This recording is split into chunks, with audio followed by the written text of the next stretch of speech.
Perkenalkan, nama saya Arjun Ana Tambulon. Saya akan mempresentasikan tentang audit saldo kas. Elemen kas. Kas adalah dana yang dimiliki oleh perusahaan yang ditujukan untuk memenuhi berbagai kebutuhan pembayaran tanpa ada pembatasan atau kehambatan. Kas mencakup uang tunai, cek, sisa dan dana kas kecil, serta simpanan di bank dalam bentuk rekening giro atau tabungan. Simpanan di bank dalam bentuk deposito tidak masuk kategori kas, karena deposito tidak dapat dicairkan setiap saat untuk memenuhi kebutuhan pembayaran kas perusahaan. Hubungan saldo kas dengan siklus transaksi. Siklus pendapatan, penerimaan kas dari penjualan tunai dan pelunasan piutang. Siklus pengeluaran, pembelian tunai, pelunasan utang, dan pembayaran sebagai biaya operasional. Siklus produksi, pembayaran biaya tenaga kerja dan biaya overhead tunai. Siklus penggajian, pembayaran gaji dan upah.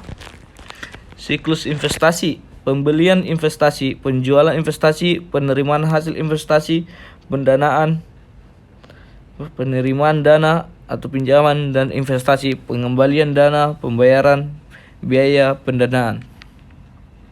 Menguji kewajaran saldo kas. Kriteria kewajaran saldo rekening. Tujuan audit saldo kas: menguji kewajaran saldo kas. Kriteria kewajaran saldo kas rekening didukung dengan bukti yang valid, tetap perlakuan akuntansinya. Elemen pengujian adalah asersi manajemen yang terdiri dari eksistensi atau terjadinya saldo kas benar-benar ada pada tanggal neraca. Transfer kas pada akhir periode dicatat pada periode yang tepat. Cut off bisa batas transaksi. Tujuan audit saldo kas. Kelengkapan saldo kas mencakup seluruh transaksi yang telah terjadi. Transfer kas pada akhir periode dibubuhkan pada periode yang tepat atau cut off bisa batas transaksi. Hak yang kewajiban. Perusahaan memiliki hak legal atas saldo kas.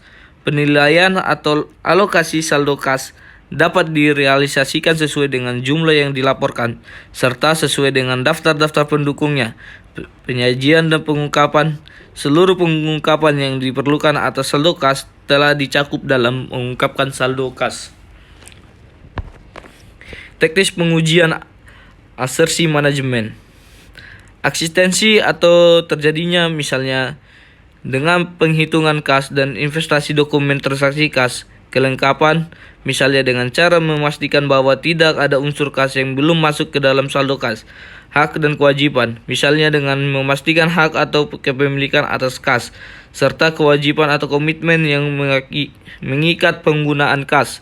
Penilaian atau alokasi, misalnya dengan memastikan bahwa kas dapat digunakan tanpa hambatan. Adapun serta dukungan dengan bukti yang valid. Penyajian dan pengungkapan, misalnya dengan memastikan ketetapan identifikasi dan kelengkapan penggunaan saldo kas. Risiko salah saji. Kas mudah disalahgunakan untuk kepentingan pribadi atau kepentingan lain. Volume transaksi cukup tinggi karena seluruh kegiatan dalam perusahaan selalu berhubungan dengan kas, baik langsung maupun tidak langsung. Volume transaksi yang tinggi membuat potensi salah saji juga semakin tinggi. Baik disengaja maupun tidak disengaja, transfer dana antara bank bisa jadi disalahgunakan dengan cara melakukan check kiting, yaitu transfer dana antar bank, di mana pada bank penerima dicatat adanya tambahan kas sebagai pada bank pengirim pencatatan pengurang kas ditunda sampai dengan tahun buku berikutnya. Penerimaan kas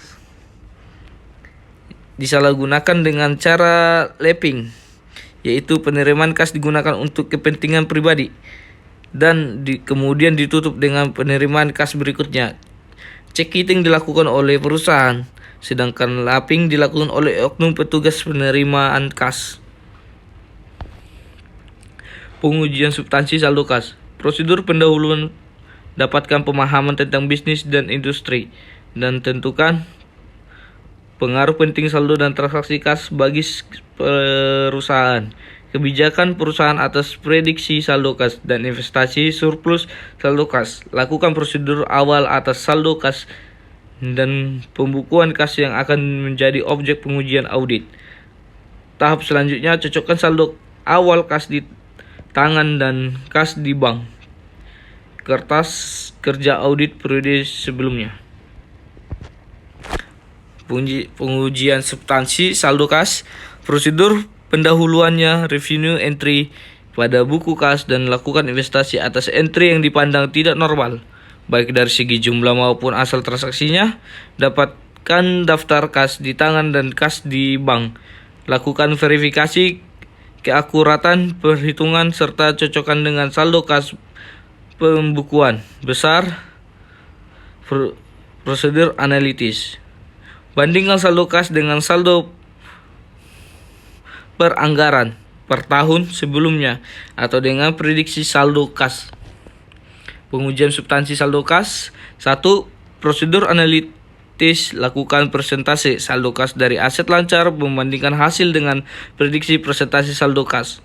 Pengujian detail transaksi. Dilakukan pengujian pisah batas atau cut off kas. Kemungkinan pengujian ini telah dilakukan pada pengujian piutang dagang dan utang dagang. Pengujian substansi saldo kas. Pengujian detail transaksi dilakukan observasi untuk memastikan seluruh kas yang diterima pada akhir periode telah dimasukkan sebagai kas di tangan atau setoran dalam perjalanan dan tidak ada penerimaan kas periode berikutnya yang dimasukkan sebagai saldo kas akhir periode.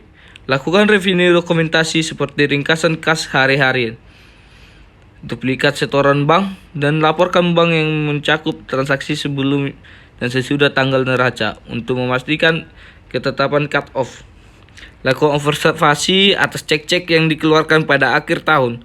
Lakukan penelusuran ke pembukuan untuk memastikan ketetapan cut off pengeluaran kas. Pengujian detail di transaksi, bandingkan tanggal-tanggal cek yang dikeluarkan beberapa hari sebelumnya dan sesudah tanggal neraca untuk menentukan ketetapan pisah transaksi. Lakukan review atas transfer bank beberapa hari sebelum dan sesudah tanggal neraca untuk memastikan ketetapan cut off transaksi transfer kas antar bank untuk mencermati potensi terjadinya kiting. Lakukan pengujian kas atau proof of kas.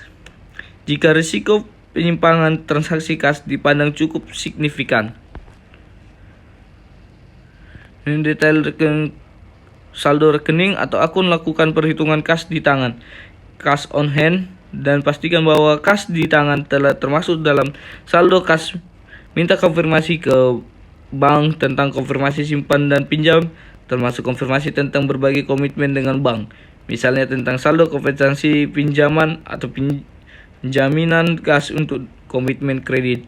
Dapatkan yang dilakukan review rekonsiliasi bank dan dapatkan digunakan laporan bank untuk mereview rekonsiliasi bank, termasuk untuk mendapatkan bukti potensi window destroying atau kecurangan dengan manipulasi saldo akun. Pengujian substansi saldo kas. Pengujian penyajian dan pengungkapan. Bandingkan laporan saldo kas dengan ketentuan dalam PABU. Pastikan ketetapan identifikasi dan klasifikasi saldo kas. Pastikan bahwa bank overdraft telah diklarifikasi sebagai utang lancar. Lakukan wawancara dengan manajemen, review current content dengan bank, dan review ringkasan rapat dengan komisaris dan direksi untuk memastikan kelengkapan pengungkapan saldo kas. Lakukan review atas pengungkapan untuk menentukan ketetapan, kelengkapan, dan kejelasan.